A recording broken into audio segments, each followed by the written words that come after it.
So, Peter, you remember last episode you were crushing a White Claw, correct? Gulps. Okay, so I saw this girl last night who recognized me from not the comedy show that I was at, but recognized me because of a girl I used to date 10 years ago. I think... Which was, like, disappointing, you know? I was like, oh, you don't recognize me from this comedy show? She's like, no, you used to date a girl who went to GW. I was like, all right. Well, anyway. If I ever have to bring you up on stage, that's how I'm bringing you up. Yeah, I'm bringing this guy used to date this girl who broke his freaking heart when he was 21 years old. Dead Jones. Anyway, so the reason I'm bringing this up is because you cracked a White Claw right off the top, 136, boom. You know what? Wait, what's the sound that we have here? Yeah, that was literally the sound. This girl was reaching for a White Claw in like one of those refrigerators, and I was standing there. She was like, I usually don't drink White Claw, but like I'm super drunk. I think that there was a time where people were judging other people for drinking White Claws. Like 2019, maybe the beginning of 2020. Is it acceptable to be drinking White Claw all the time now? For sure, yeah. It's acceptable. 9 o'clock on your work call, crack open a White Claw. 9 a.m. work claw? Yeah. Claw? Nice. Yeah, that's what I'm talking about. If you look, I mean, there's a reason that it's a clear liquid that looks like water. It's because claws are always acceptable at any moment. And it's like, does it get you drunk? I don't know. That's a good freaking point. I was it? going to ask you how many it takes you for you to get a hangover. To hangover off a White Claw is impossible. I drink White Claws to hydrate. Because also, like, the thing is, when you drink White Claws throughout the night, chances are you're going to be picking up another form of alcohol, you know, in between your 6 or 7 White Claws. Like, the last time I drank, I think we were talking about this, like, last week, I had at least 7 White Claws, woke up the next day, I was feeling okay. Yeah. I wasn't feeling so bad. White Claws are like, oh, shit. I'm a little too drunk. Time to start sipping claws. And I know it's like the same thing.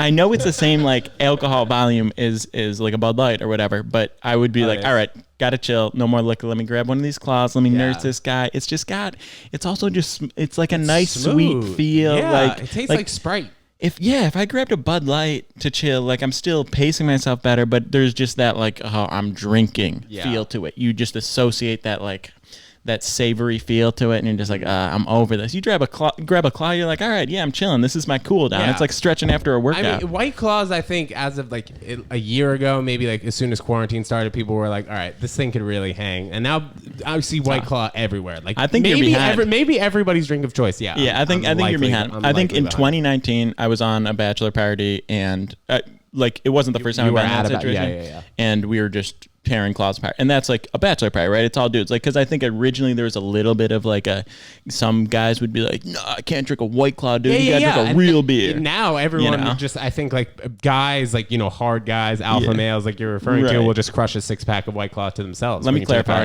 Wannabe alphas, big time betas. Wannabe. But yeah, like it's a bachelor party. If ever there was a time for people to like get super broy and super serious about what they're drinking, it would be then. And you know, that was 2019. We were crushing claws. I think there was a fleeting moment where it's like, oh, that's a girl's drink, right? But like, I mean, you know, icing was a big thing a few years ago. You know, Smirnoff Ice, and that's still like 90 grams of sugar. Like yeah. Those are actually brutal. Yeah, so that's how you get a hangover. White Claw is just basic. I think. I mean, they figured it out. Low calories, low sugar, clear beverage. Like, what's better than that? You know, because if you have 7 shots of vodka, chances are you'll feel it more so than having 7 White Claws, right? Yeah. The next day, or that. I mean, that's what I little less in between. Happen. Yeah. Yeah, for sure. But the one thing about the White Claw is people that want to start drinking, but they don't like anything. Like when I started drinking, a beer was like, I can get this down. A shot was like, you know, I hate it, but it's worth it. And maybe like a gin and tonic, I'm like, okay, I can handle that. You know, but like a lot of people, like, it just tastes bad. There's nothing I like. I can't drink tonight. You know, that's how some people start out. Now, any kid that wants to get into drinking, it's like, give them a White Claw and they're going to be fine. So you being a little bit of a late bloomer to alcohol, what was your drink of choice, like initially? Gin and tonic, I guess. Really? That was my first regular order. That's a funny kind of drink. Did anyone get you into gin and tonic, or you were just like, Barney all right, Stinson. this looks cleared? Who? Barney Stinson from How I Met Your Mother. That is I literally thought that was like one of your boys from home. I was like, that is quite the name. That's a hell of a name. Like, if that was between Barney and O.J. Simpson. If it was one of my boys from home was named Barney Stinson, I would model my life after him. Who plays that? Is that Neil Patrick Harris? Yeah. So it's the main character. Yeah. Not the main character. Oh, not the main. I mean, it's kind of like an ensemble cast. Like the main character, the guy who's searching for the mother, is Ted. That's a different guy. But I mean, Barney's in every single episode. Right. Like he's a huge here. Neil Patrick Harris is great. A brilliant actor. I have a party that I'm going to tonight. I'm going back to just White Claws. I plan on getting a 6-pack of White Claws, drinking at least 3, and then maybe being generous with the other 3. Give the other 3 the birthday boy. So we'll see. So yeah, tonight I'm drinking. I'm planning on it, bro. Okay. One of the few nights I'll plan ahead to drink. You were just saying that White Claws are like after you've already been drinking something type of beverage. So what does that mean for you? I think that, the particular place that the party's at tonight doesn't have like a vodka, tequila, alcohol kind of license. It's more of like a sake and beer and wine place. So I'm already preparing that. Like, I don't want to be drinking sake, wine, or beer. So I'll just drink the White Claws before I go to this little party. Sake. And then whatever. You should get into that sake. Yeah, maybe also, sake being clear. I can trust that. And I'm meeting a girl there tonight. So like I'm meeting her at like one of my best friends. Like meeting for the first time? Well, I've met her and like hung out with her very, very briefly. But yes, like meeting her and hanging out for the first time. So obviously I'm going to need to have like a couple White Claws in. Yeah. You can't just go full personality. Yes. That would be disgusting. Yeah. So, some pot will probably be done and White Claws will be drinking before I see her. So if she's listening, that's what happened. So tell me about the preview to her. How did this get set up? Like do you just know she's going to be there and you're stalking her? No. So back when I was like 19 or 20 years old promoting clubs, she's like a few years younger than me. So like this was the time illegal. when I was like, when I was 19 or 20 and I was just firing away texts on my phone being like, oh, come to this club. I have a table. I have drinks. And she was probably, no joke, 16 or 17 at the time. Right. And then we recently just like connected through whatever it was, commenting on commenting on one of my stories. And I was like, oh, what are you doing? This and that. We've meant to get together like the past month, but I guess tonight's So you haven't seen her in like 10 years? 10? No, probably like 3. Like I've seen her in passing. But like when we were like actually talking was like a while ago. Yes. So my God, you're right. Yes. Like freaking 8 years probably. So what's the deal on this dame? What does dame mean? Is that a girl? Dame? It's like what you would call a woman in like 1950. My ex-girlfriend was in a band called Dame with some of her best friends. Was it an all-female band? It was. I love that. And they performed at like Six Flags and shit. That's so great. funny. Well, now I should remember that. But no, it's like every like black and white movie. She's a hot dame. Well, is that like the same word as broad, or like it's a nicer word? I think broad is a little bit offensive. I think broad has kind of a softer meaning. I think dame could be anything. Like, she's a fine dame. Right. Yeah. Broad, almost. Yeah. Oh, so yeah, these fucking broads. Yeah, exactly. Right, that's how you would say it, potentially. So we'll see. Tonight should be fun. It's been a little bit since I've hung out with a girl for the first time. So you guys are like hanging out. It's been like 6 weeks. Like let's get rid of the pretense. Like what is? So you guys are seeing each other like there's a romantic interest or whatever. I would think so. I would think so. Why? Yes. Why? Yeah, like. Just in terms of like the preliminary conversation and all that. Why is there a romantic interest?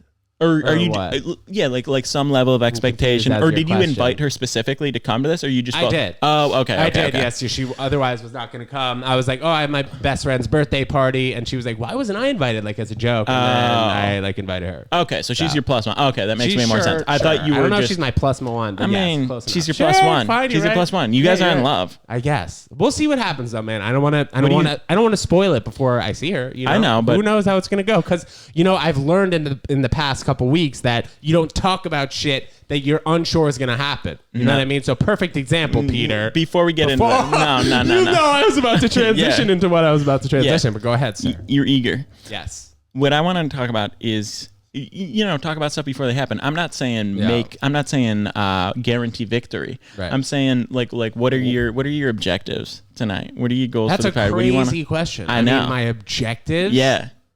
If anyone, I don't even like. What am I going to say? What is the objective when a guy and a girl hang out? Well, I'm not even going to say.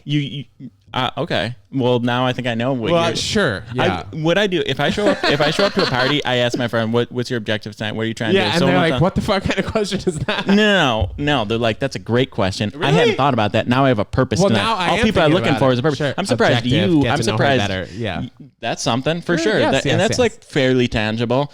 Maybe make plans That's my to see each objective, other I in a think. different setting after that. Maybe whatever. Figure out something. And I don't mean just in terms of her. Like if I go to a party, let's say, what are my objectives? Maybe it's yeah, exactly. I'm shaking. Yeah, play that noise. We'll get into it. I'm sipping my White Claw. It's really water, but people can't tell. I can't even tell the difference anymore. Someone asks me my objectives. I mean, I'm they like, both hydrate you, Peter. exactly. I'm like, I'm trying to get to an elite buzz at 11 o'clock, and at 2 o'clock I want to just be tired, and in between 11 and 2 o'clock I want to exchange numbers with that person over there. I also want this guy who I haven't met before to walk away with a great impression of me, and I kind of want to start a little bit of beef with that person over there because I hate them and I want them to know it. Those are my objectives. And then I've got a purpose for the evening. So my purpose and objective for tonight is to have a good time with my buddy, one of my best friends, Giulio Gallerati, who I've spoken about a number of times on this podcast. But I want him to have a great time, have a great party. There should be a lot of people there. And my goal and objective for the night is to have a good time. All right. I think that's simple enough. But like, I don't have a good time with like people in droves, or I haven't in a long time. So that could be a good objective. Hone in on your people. You got your +1 to get your combo in. Sure. You can pop around, shake a few hands, kiss a few babies. You know how it is. Yes. You know, you're not getting in the center of a dance circle trying to freestyle, I hope. We'll see. Oh, shit. I don't know. You know how it goes, bro. I'd Unpredictable, Peter. Who knows? Okay. We'll see. All right. You know, for someone that is so into like motivational stuff, Yes. like yourself, you know, Yes. Tony Robbins type of guy, Uh-huh. I would think that you would be more swiftly able to get on board with the objectives, even in a social setting. Well, I think that my motivation in a social setting is less than motivation in like a life setting, because I'm more comfortable in a social setting not really having an objective. Okay. There we go. Okay. I think that's kind of more so what it is. Like A rudderless ship. yeah, like socially I can let it sail. I don't need a rudder, you know? Okay. All right. Just go with the wind. I want to quickly transition on something real quick. Go ahead. You know, apparently people aren't as big a fan of the shorts on the podcast, so go we're ahead. really giving the people what they want. Them up. Great. Yeah. Well, we have everybody look up. Look from the chest up. You should be looking at our faces. Anyway, so Peter, before you messed up my lovely transition previously when I was talking about how people shouldn't talk about stuff that's maybe happening in their life or not 100% sure things. Yeah. So I was talking about this kid who I ran into on the street who played on the Georgetown tennis team and was vaguely a part, or not vaguely, like pretty a part of the Varsity Blues scandal. I'm not sure if you guys have actually heard of the Varsity Blues scandal. It's basically like if you've heard of Aunt Becky and her daughter posing for fake rowing photos. Basically, the Georgetown tennis coach was involved in pay for play. So he was accepting kids to the tennis program, and I'm putting tennis in air quotes over here because the kids that were like the parents of the kids who weren't even on the tennis team were paying the tennis coach hundreds of thousands of dollars to say that their kid was on the tennis team. Right. Or to get them into Georgetown as a fake recruit. Right. So I ran into this kid on the street, and I've never seen someone so fired up about potentially coming on the podcast and spilling the beans. And dude, he's ghosting me. I Full have ghost? like 3 texts to him and a call. And I haven't heard from him. I was like, bro, are you sure? Like, or I didn't say, are you sure? I was like, yo, man, are you still down to do the podcast? And just blank. I think what happened is he probably spilled the beans to like a few people being like, yeah, I'm going to go on this podcast, my boy's podcast, and just shit on Gordy Ernst, who's like the tennis coach at Georgetown, who's facing 20 years in prison. And now I haven't heard from him. So I'm only imagining that he got cold feet. He was so pumped. He was like, dude, it doesn't even have to be anonymous. It's going to be so great. I have so much juice. And then meanwhile, 2 episodes, I'm here sitting on the couch telling you how excited I am for this guy to come on and spill the beans. Does that make you... So I think he has cold feet. Does that make you question the severity of this? Like, do you think that there's maybe some level of threat? Or like somebody... With him? Yeah. Like maybe. It depends who he told.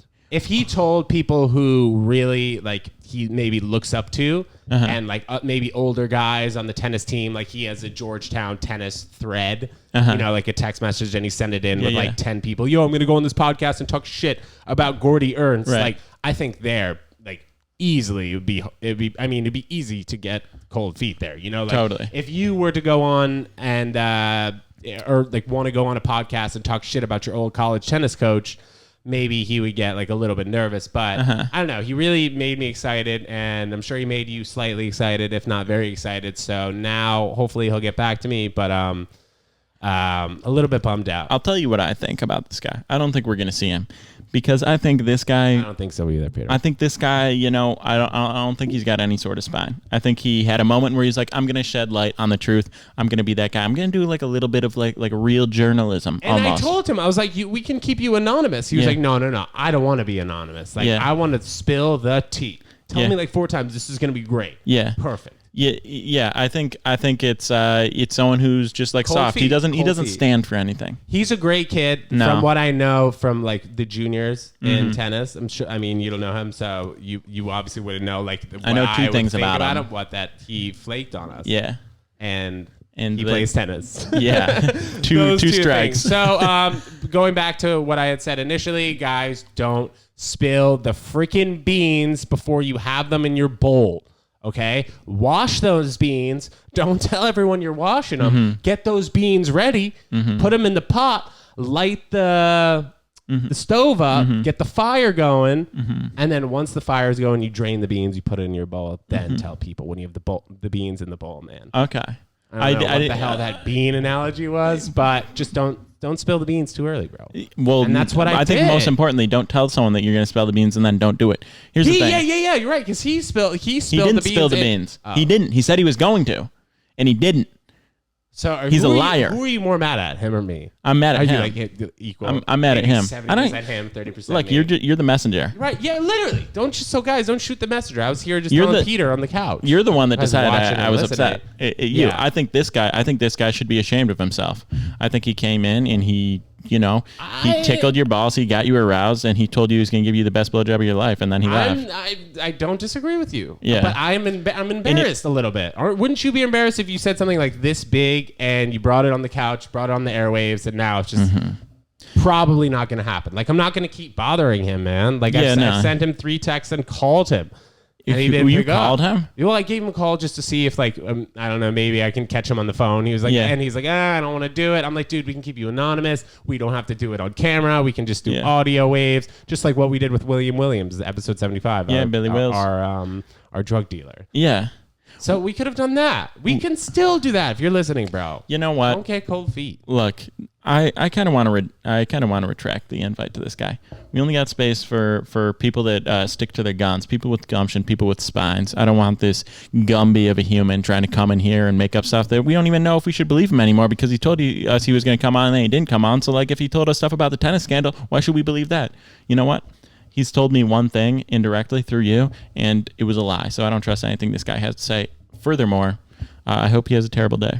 Are we good with this topic? Are we good venting? I'm good. I'm solid venting. I'm good. Thank you for bringing that energy, Peter, and thanks for sticking up for me right there, man. Yeah, I appreciate you. You deserve better than this joke of a person. Thank you, bro. Okay, so before you came to the studio, you told me to fire up the AC, which I completely agree upon. It's 90 degrees outside, and this was the first AC use in the studio of the season. Yeah, so baby. It got pretty nice in here. Just to go back to the comedy show that I was at last night, I was sitting close enough to like an AC and a fan unit that it was cool, and like it wasn't so hot, but like. If you moved over to like the bathroom side, the whole place was super musky, dude. What did people even do before the AC unit was built? Like if we were in this little studio and it was, I don't know what year the AC was built. Yeah. But no AC in here, like it's almost unlivable. Yeah, ripping some fans, opening some windows, and just sweating a lot. Nice little cold. Anytime you see like people like factory workers, you know, like back in the day, big hot factory, they're in overalls, you know, always just like a wet handkerchief. I mean, that's what. Like, I would think about the times you've been out playing tennis or whatever situation. You're like outdoor in the sun in the heat, like that's even your like life. In baseball in those pants, bro. Oh my yes, God, sir, dude. Oh, you get it. roasted. That's the thing about baseball, though, is I loved the heat. It was tough. Sometimes you get dehydrated, whatever, but like you're nice and hot. Your body is like as loose as it'll ever get, and your arm just feels like a rubber band. That's when you really throw the heat because like there's a legitimate decrease in velocity in the cold weather. Oftentimes you can't fully get like as loose as ready. You get that cold hand. You can't grip the baseball as tightly.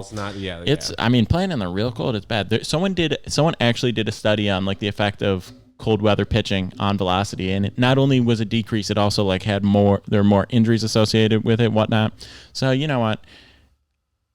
Prefer the heat when it comes to baseball. Even if you're out there sweltering, you're wiping sweat off your brow, you got sweaty hands. It's better than those Midwest March games. Yeah, I think it was just like back in the day before whoever created the AC. I guess I should look it up. It was probably just trying to find the nearest shade, right? I don't know what buildings I think you we're just doing. Do you think? You know how evolution exists? Yes. You think that we have like evolved to less tolerant? We've evolved in so many weird ways. I think I'll say the first thing is going to bed at 11:30 because before electricity, like everybody was definitely asleep by 9:30 or 10, which is like when I go to sleep. And then also people eating 3 meals a day and freaking out if they skip breakfast. Like breakfast didn't even start until the cereal age during the Industrial Revolution. Well, yeah, you're giving me that look. I watched a documentary on it, Peter. So don't eat it. What? What? You're questioning about the cereal? I think maybe the breakfast is the biggest meal of the day was maybe the advertising, but breakfast existed. No, not really. Not until like the Industrial Revolution. Only for like really like well-off people. People had breakfast. Like people used to not eat breakfast. You're telling me on the farm, I'm about to go, slop pigs all day and whatnot. If you have a farm in your backyard, I would consider you well off. Sure, you go have an eggs. Well, no, even if you're just like a farmhand, you're not getting a meal before. I don't think so. All right. No. Sounds like a bad gig. Okay, so people had other personal methods for keeping cool, such as hanging wet laundry in doorways, sleeping in refrigerated sheets, and keeping one's underwear in the freezer. Years ago, when air conditioning wasn't universal, we were sometimes miserably hot. Wow. What? People were hot before AC. And dude, that was written in 2007. So like, yep. I mean, listen, that's crazy, especially if you like lived it. You had to migrate and shit. Like if you were in New York during the winter and no heat, you got to go down to Florida during the winter and then come back up to New York during the summer. But still, it'd be hot. Where you going? Toronto, freaking Ottawa during the summer. Yeah, crazy if the ACs didn't exist. I mean, my mom couldn't sleep with the AC running on in our house growing up, so. I would be just how? What do you mean? Like just the sound of the AC would keep her up, so we would never have the AC going at night, and I'd just be on top of my bed with like a cold towel on my forehead. Well, what do you mean you didn't have the AC going though? I mean, you probably had multiple ACs in your house, right? No, central AC that just ran. Oh, so you had vents. Yeah, it was like a suburban home. It wasn't like the studio where you just have like the window unit. Right, nothing like that. Yeah, so we just had no AC going. The central AC, that like blows me out of the water. That's just way better than the window unit, obviously. Yes, but you never get it to rip that way. Like if I'm right by my AC, like here in my apartment, I can get so cooled out so quickly. Yes. Whereas and maybe I just grew up with a bad AC in my home. Maybe that's what it was. But it's so much better in that way. In terms of like cooling the house as a whole, I don't know, because I live in, like 500 square feet as opposed to like an actual, as opposed to like a home with multiple rooms and stuff. No, now I think like the only benefit of living in Manhattan in the summer in a small apartment is that your AC can usually cool the whole place. AC like rips. Like 500 feet. But even so, I mean, I got my tiny little living room and then bedrooms on the opposite end. In my bedroom, I can get real cold, and I can open the door and I can have it leak in, but it's not. It's not the angle is not ideal. It cools down the living room, but it's not like the same. Do you have a fan? Big gap. I have a small fan. It's like, is the noise even worth it? Kind of fan. It's a space heater. It's like but one, has of those fans from like Sleepaway Camp that like was still hot as balls because you're in the friggin' forest or whatever. Yeah, but I'll pretty much like if I'm chilling in the living room for a while, I'll go pop over to the AC, get up real close as needed, come back to the living room. Like I'll tell you what, I love waking up to the AC in my bedroom. I'm like, oh, I'm a little cold. Stumble into the living room. It's 15 degrees warmer. And just in that moment of like that morning coldness, like it perfectly warms me up, brings me awake, everything. I'm chugging water and I come online so quickly. And then you walk outside and it's 40 degrees cold, 40 degrees warmer than the 15 degrees, warmer in the living room. It is beautiful in this warm weather in Manhattan right now. As we go out, you got your mask down, you go and getting a cold brew coffee, wandering around. Dude, mask off in the gym for the first time yesterday. Oh yeah, bro. I did when that started on Wednesday for me in my gym. Oh, okay. It's quite a great experience. Yeah. I mean, it feels insane. Like great. It felt I had just finished my workout, and then I walked by and I saw that sign like, oh, if you're vaccinated, you don't need to wear a mask anymore. So I pulled it down. It felt like taking the weight off my back. Oh wait, so you did the entire workout and then found out after that? I did like the last 5 minutes without. Okay, so you haven't had like a full session yet. No. Without, oh, bro, it's pretty great. I'm excited. Nice. It is. Yeah, I mean the gym is a Life-changing. huge place for the mask to drop. Definitely. Probably the most important. It's also funny to see how many people still have their masks on, meaning they haven't gotten vaccinated. And I think like I've seen that, or I've spoken with a few people in the gym, them considering getting the vaccine now just to take off the mask. I mean, in the gym, it's pretty big. Why the hell not? Yeah, like I mean, we've talked about before, just like even hanging out with people. You know, like we'll get the vaccine just so we can go back to normal life. You know, totally. I mean, look, people have been getting it for months and months and months now. Like, if you should, we'll see, if you were how hesitant, long it takes to grow a tail. You know, but yes. Yeah, I mean, if I grow it, what's so bad about that? Yeah, as long as everyone grows a tail, I'm chill with it. I mean, why you got to conform like that?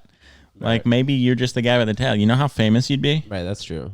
I don't know how famous you'd be because I feel like there are definitely people in the world who have tails like that we don't know about. I don't think you're right. You think that nobody has tails as humans?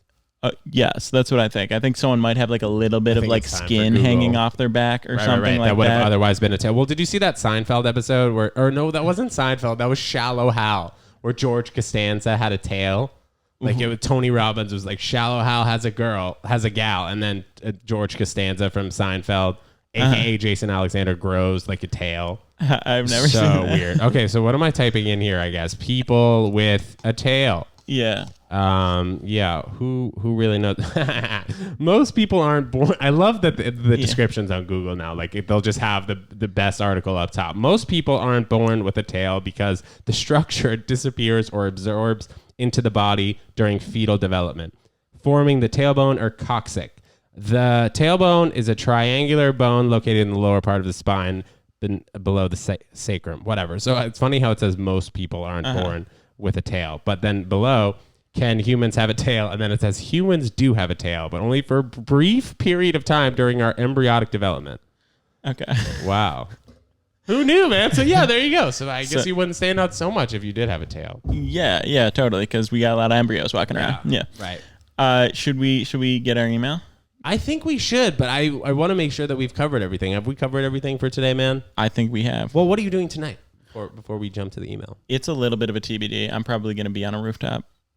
Damn. Bro, you've got your social thing figured out, man. You're going to a party tonight. That's true, but like how often am I going to parties? Yeah. I mean, I'm like you're hanging out with a few different groups of people. I mean, I feel like I haven't really been doing that yet. I would say 1 to 2. I'd say 1 to 2. Pretty much like the same, like my pod. It's like a group of 2 people and a group of 1 person. But now when I join those separate groups, we can expand significantly because it's not like quarantine. That's really the difference. It's the same like core group. They just bring their friends now. And we get other people who like, are lower priority might be involved because, I'm not worried about them killing me. Right. So, but yeah, it's coming back. It's actually relevant to the email we're about to read is what you're saying. Because this email, this is from Jordan 25 titled, "What's the Move?" Hey fellas, urgent question. So no time to compliment the podcast. Okay. This guy's in a hustle. Quarantine is over and summer is upon us. What is the move this summer? Rooftop bars, leaving the city, outdoor concerts. I want an official endorsement. Thanks. Ready to rage. Whew. Came in hot. If I had to say, I'd say all of the above sounds great. But that's true. Outdoor concerts, I'd say the last on my list, even though the list really, I would do anything on that list. But maybe outdoor concerts I would stay away from the most. Maybe because like that's where you'd find people who are not vaccinated and I don't know, could jam you up somehow. But if you're vaccinated, you're fine. Are you not? That's how I feel. Yeah, that's how I feel. Official endorsement. I like. You were just saying rooftops. Rooftop. If you got rooftop, that's probably my, no matter what the circumstance, like a house party type situation. On a rooftop. That is my ideal scenario for a social situation this summer and always when the weather's warm. Rooftop, you got your people. You can bounce around. You got your people for sure. You got your people. You can do whatever you want. Yes. You're on the rooftop. You got your drinks. You got your smokes. Smoking friggin' cigars. Do whatever the hell you want. It's the rooftop. Joints. It's the Wild West. That's what I'm talking about. Everybody get out from the house. Go to the rooftop. And, yeah, you got the community rooftops too. So say you're at the apartment with your 7 friends, let's say. But then you got 3 other groups, 8 friends, 12 friends. And now that it's like people can be mingling, that's how you can meet people. That's what I'm saying. Like they got their thing. We got you guys want to play beer pong with us? You want to do whatever? Like you can turn it. That's the one part of New York that still remains very like collegiate and youthful, even beyond when you're like 22 in the city, is if you're on a community rooftop. Everyone's shotgunning beers. Yeah, everyone's just down to hang, down to do the thing. Like I think that's the move. It's a weird rooftops good social time. Like people are like desperate or so happy to be back socializing, meeting people. The city was crazy last night. You noticed that? I mean, bonkers. You were on the West Side Highway on the pier, right? It must have been insane over there. Oh yeah, a million groups. That was a great situation. A million groups of people just hanging out, doing their thing. The traffic was nuts again. The Ubers are 4 times what they should be. Let me tell you, Uber, kill yourself. Right. I tried to get an Uber home. $43 for an Uber. I walk 1 block, find a cab, $14. Uber, kill yourself. Yeah, that's crazy, ridiculous. Taking advantage. Yeah, everyone needs to we ran out of some yellow cabs for the Ubers to take place here, and now they're doing exactly what they thought we would. So everyone, get on your city bike. They would get on the cabs, or Uber's going to raise it up on us another 5, 6, 7 times. Was that a surge? Like, did they say like, are you sure you don't want to wait because this is a surge? I waited like 10, 15 minutes. It didn't even say surge. No, but you know what I mean. Like when you press it, it'll say surge, but it didn't even say that. Yeah, but even if it's a surge, it's like that it's been getting expensive. The cabs aren't surging. It's ridiculous, like insane pricing, criminal. Subway and walking. So Peter, before we were just talking about those Ubers being insanely expensive, but you yourself been making some money, right? Let's quickly touch on the poker tournament that you went to town in. When recently, because you earned some listeners some money, some listeners and viewers. 2 things. Yes. One, some small victories for a couple of people in one game. We got I think 10%. 10% on that. We had a small victory. That's when you make it to the cash in kind of the bottom of the barrel, small boost, right? Like you made it to the money, but just the minimum cash. So that's what I got for those people. Solid. Anytime you're winning money, you can't complain. Bro, right? I also don't know if you've ever lost money on this pod or talking about. Yeah, I mean, have you? I've definitely I've had ups and downs, but overall ups. You know what I mean? Wave. Like obviously on one particular session, like what's the most you've ever bet in like one session?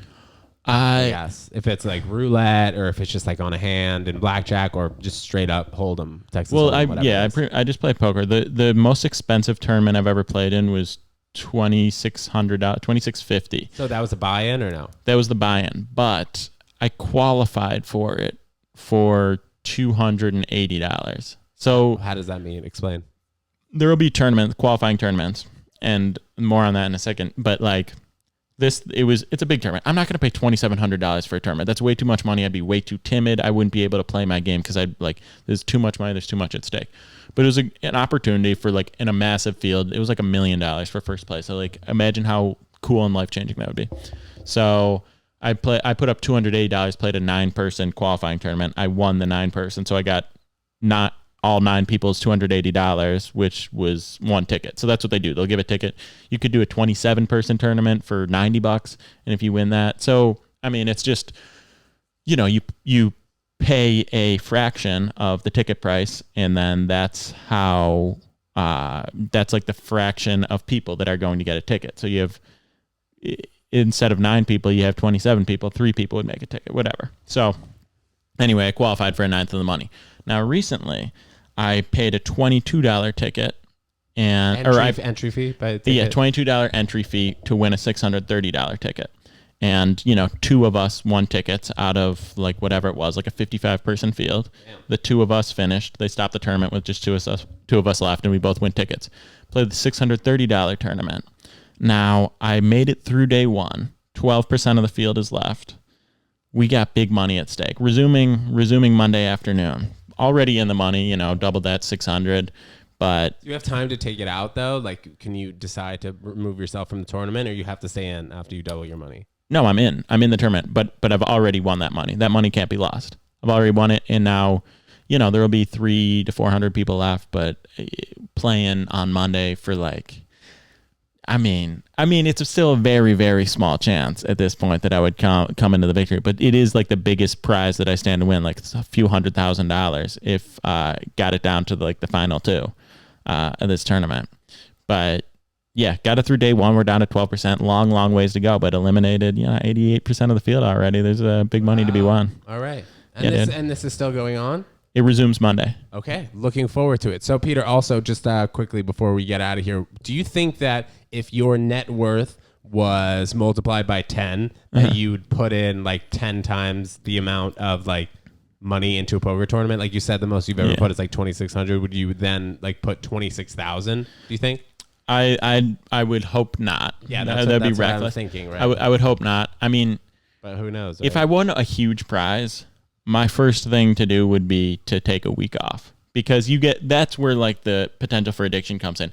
You start thinking about that money, especially a long-term tournament. I'm already thinking, I've won $1,200. That's not a ton of money. Yeah. But there's a chance at winning a ton of money. And when I start thinking about that, then you have a couple days to fantasize about it, think about it, and then you play several hours, and then it's I won $3,000, let's say. Which is great, and I should be thrilled about that. But you get so used to thinking about that big cash that you're like, damn, I got to hunt that big cash now. And then you're playing more expensive tournaments and you get more reckless. So that's where you got to avoid. So even if I did win a huge amount of money, imagine if I won $250,000, how much it would take to satiate that itch to get me excited. I'm not excited about $2,000 after winning $250,000. Right. That's why if you have a huge cash or a huge loss, you have to take a break immediately after that. Let yourself reset, and then you can come back and actually approach it normally. Don't be afraid to rest. That's what it's all about. That's why I'm chilling today. Chilling yesterday. To take a slight break. Monday, Thursday, new episodes of the Ted Jones World Podcast with Peter Moran here on this couch. Y'all been watching, y'all been listening, and thank you so much, Peter. I'll see you next time.